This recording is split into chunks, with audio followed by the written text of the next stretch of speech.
Hello, welcome to Sing for Hull. It is week 8, day 4, and the instrument of the week this week is the flute. My name is Selina Slater and I'm a flute teacher for Hull Music Service, and in this video I'm going to show you how the flute works and play a few pieces and give you a bit of a demonstration on the many things that the flute can do. So the flute is part of the woodwind family, even though you can see this one is not made of wood. And it's also one of the highest instruments in the woodwind family. It works a little bit differently to all of the other instruments in the woodwind family because it doesn't have a reed. So you can see that the flute is basically just a long tube that we blow air across this head joint here. So I'm going to take it apart and show you how that works. So this is the head joint, and this hole here is where we make the sound. And what we do is blow air across this hole like this. And you get that sound. What's happening here is the air is going across that hole, it's hitting the other side of the hole, and then it vibrates all the way down the tube of the flute. It is the same as if you've ever blown across a bottle, if you've had a drink out of a bottle and you've made a noise. It's exactly the same thing that's happening there. Now, if you start to learn the flute, you spend a lot of time playing the head joint, and it's really important to get a really good sound on the head joint before you can move on. So the rest of the flute looks like this.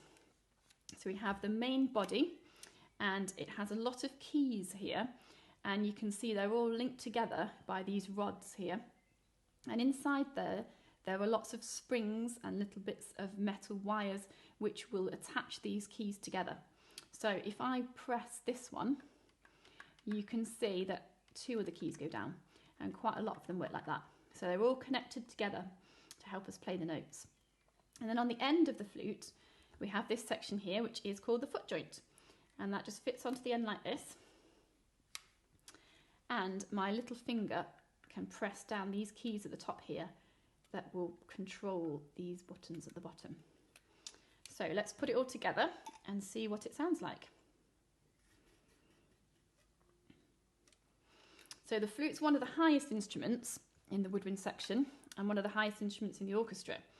And this is the lowest note it can play.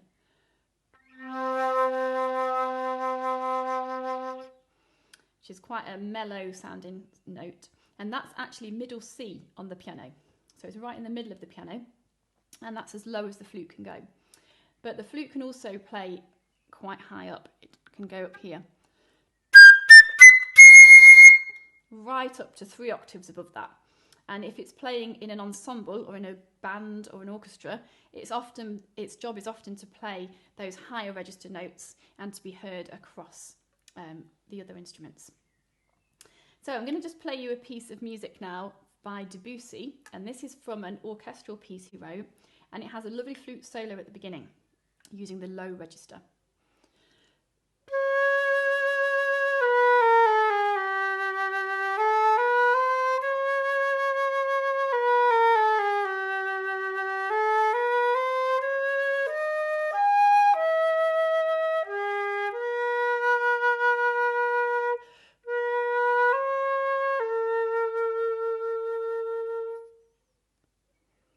So it's a very atmospheric piece, and the flute plays that solo accompanied by harps and string players, and it sounds really lovely.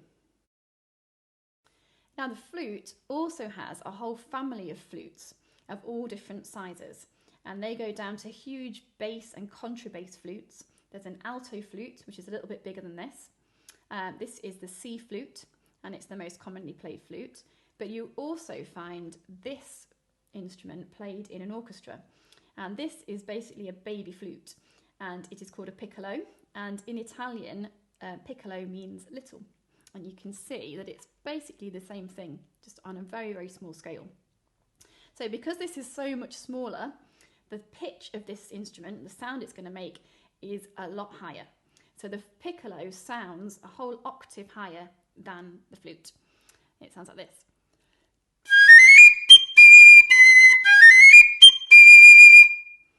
So it's very high, and it's really good in an orchestra at cutting across all the other sounds and singing out really high melodies and lots of fast passages. So listen out for that if you hear an orchestral piece. So my fact of the day is that the flute is one of the oldest instruments in the world, and it has been around for thousands of years.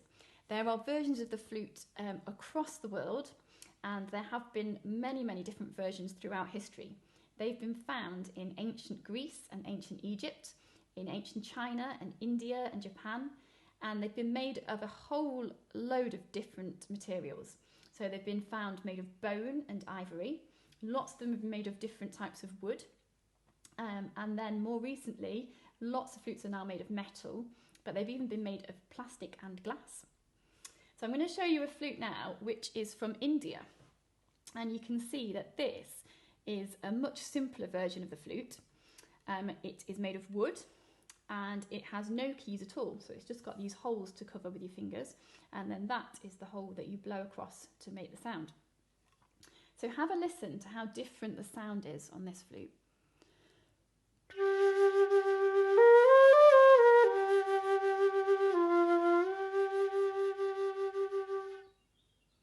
So it makes a much softer and more mellow sound. It makes a very different timbre. That's the musical word that we use to describe the different sounds that instruments make.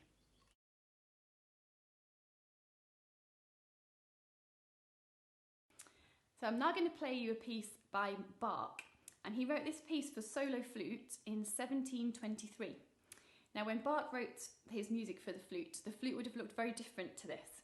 It would have been made of wood, and it would have probably just had a few keys, not all of this key work that you can see here. So because it was made of wood and it was a lot smaller, it would have made a lot softer sound and just a very different timbre. And it was a very, very different instrument to play.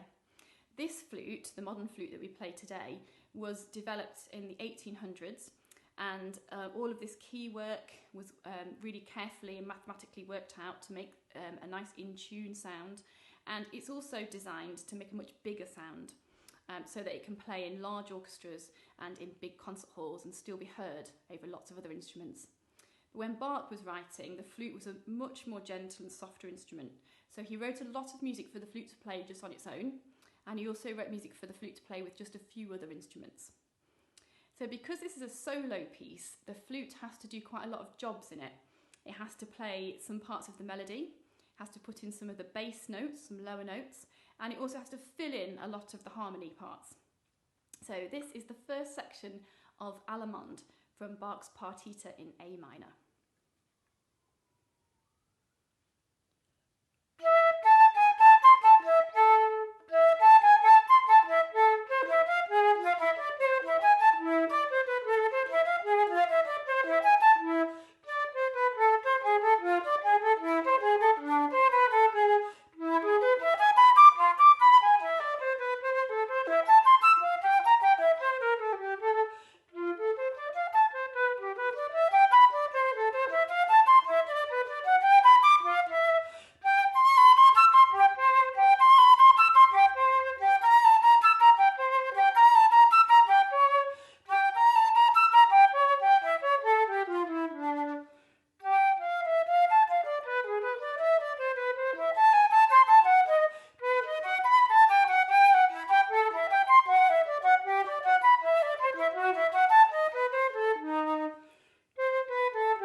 So I'm now going to show you some slightly more unusual techniques of playing the flute.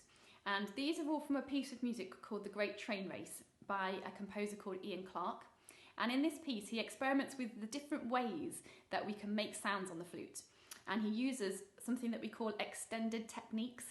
And all of these techniques that I'm going to show you involve trying to make the flute make more than one sound at the same time. So normally the flute is a melodic instrument, so we would just play one note and then we would play the next note. But in this piece, Ian Clarke uses quite a few different ways in which we can create different sounds, we can create more than one note at once, and uses them all to make sound effects that fit with the sound of a train. So the first one is the effect of a train in the distance and then coming really fast past you and then disappearing into the distance again. So for this, he starts off using very airy sounds like this. So in this, I'm hardly making any sound, I'm hardly letting any air go down the flute. And then he adds something called harmonics. And this is when I keep my fingers on the same note here, and this is a D, but I overblow, so I get this. And you can get different pitch notes, and sometimes you can get several notes at the same time. So as the train comes past, it gets louder and more exciting.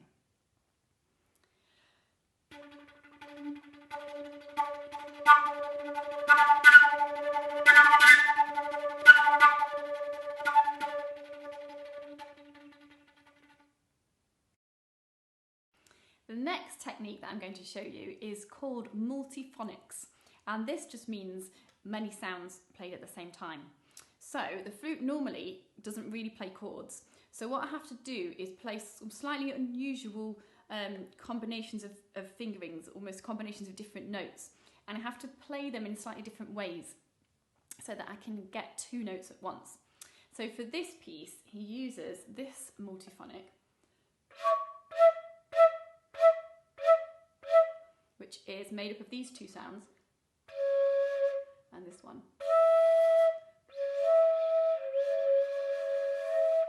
And you can just about get them to sound together.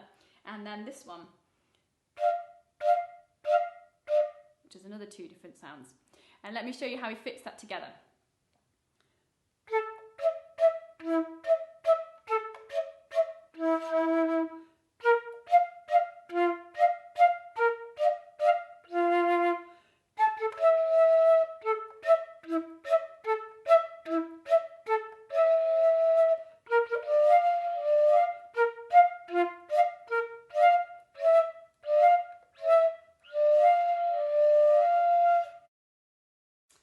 And the last technique that I'm going to show you is singing and playing at the same time.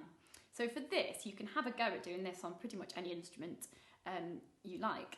But on the flute, what happens here is I have to sing an octave lower than the notes that I'm playing on the flute. And it just gets, it's a slight fuzzy effect, and it makes a bit of a bigger sound to make it sound more exciting.